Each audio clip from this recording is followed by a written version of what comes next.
Në qytetin turistik të Pogradecit ka nisur edicioni 15 i Festivalit të Filmit Ballkanik dhe Kulinaris. Ky është një prej aktiviteteve më të qëndrueshme kulturore në rajon, i cili prej një dekade e gjysmë sjell bashk kineman, artin, traditat dhe shijet ballkanike, duke e kthyer qytetin buzliqenit në një pikë takimi për artistët, regjisor, producent dhe publikun e gjerë. Producentja Gerta Qurku thot se festivali ka arritur të ruaj freskinë dhe interesin fal filmave më të rinj që çdo vit vijnë nga vendet e Ballkanit. Në këtë edicion marrin pjesë produksione të shumta me filma të shkurtër, të gjatë, por edhe dokumentar, që janë bërë gjithnjë më të pranishëm në program.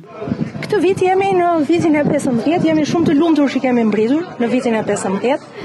Dhe si çdo vit kemi prodhimet më të reja nga shtetet e Ballkanit që janë prezent edhe me filma të shkurtër, me filma të gjatë edhe me dokumentar.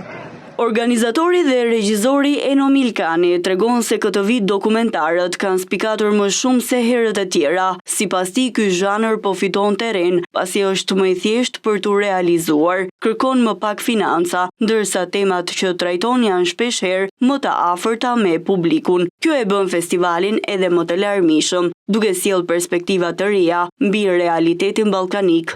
Kur vjen puna tek përzgjedhja e filmeve, automatikisht këtë vit në një farë mënyrë ka pasur një prurje më të mirë dokumentarësh. Dokumentarët me sa duket janë bërë shumë në trend për faktin që bëhen më kollaj se filmi i gjatë, kërkojnë më pak para për të realizuar dhe megjithatë temat që propozojnë janë shumë interesante. Por risia më e veçantë e këtij edicioni lidhet me teknologjinë. Për herë të parë, festivali ka rezervuar një ditë të plotë për inteligjencën artificiale.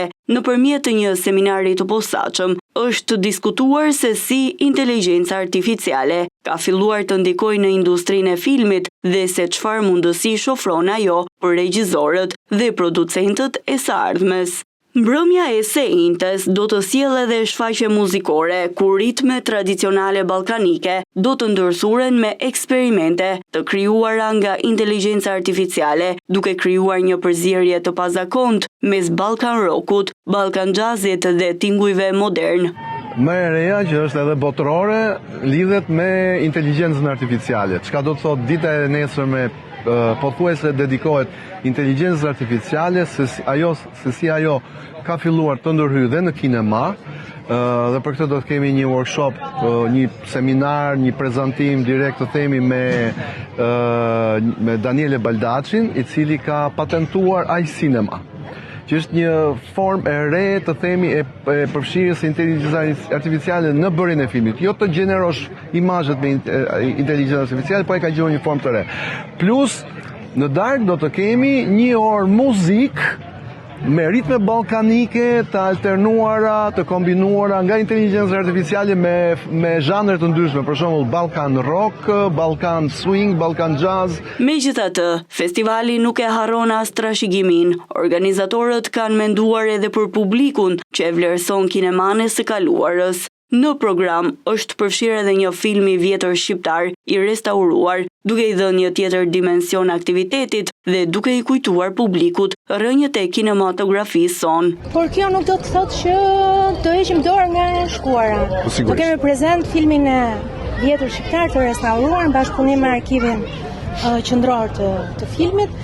Kështu që do ketë gjëra për të gjitha dëshirat e njerëzve, për ata që janë në Pogradec, për ata që do na bashkohen nga Ballkanit dhe për ata që presim që të vinë nga Tirana. Përveç kinemas, festivali i jep gjallëri edhe muzika. Ceremonia e hapjes u shoqërua nga performanca e këngëtarit Niki Zaimi. Për të, kjo është një nga eksperiencat më të bukura të sezonit, sepse Pogradeci e bën të ndihet si në shtëpi. Zaimi, i njohur për muzikën rock, këtë herë solli tinguj shqiptar të ndërthurur me stilin e tij, duke konsideruar koncertin edhe si një mënyrë për t'u afruar më shumë me publikun e festivalit. Ai rrëfeu gjithashtu se një nga pasionet e tij është muzika e filmit dhe se e sheh këtë bashkëpunim si një lidhje të natyrshme mes artit të tingullit dhe atij të kinemas. Është nderi më i madh që unë të jem pjesë e hapjes së ceremonisë Festivalit Ballkanik të Filmit.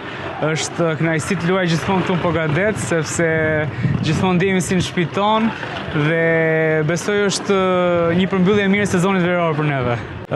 Neve zakonisht luajmë rock, por duke parë publikun dhe dashurinë e vet, do përpiqemi të sa më shumë muzikë shqiptare, sigurisht nuk dalim nga rocku, por do shohim energji.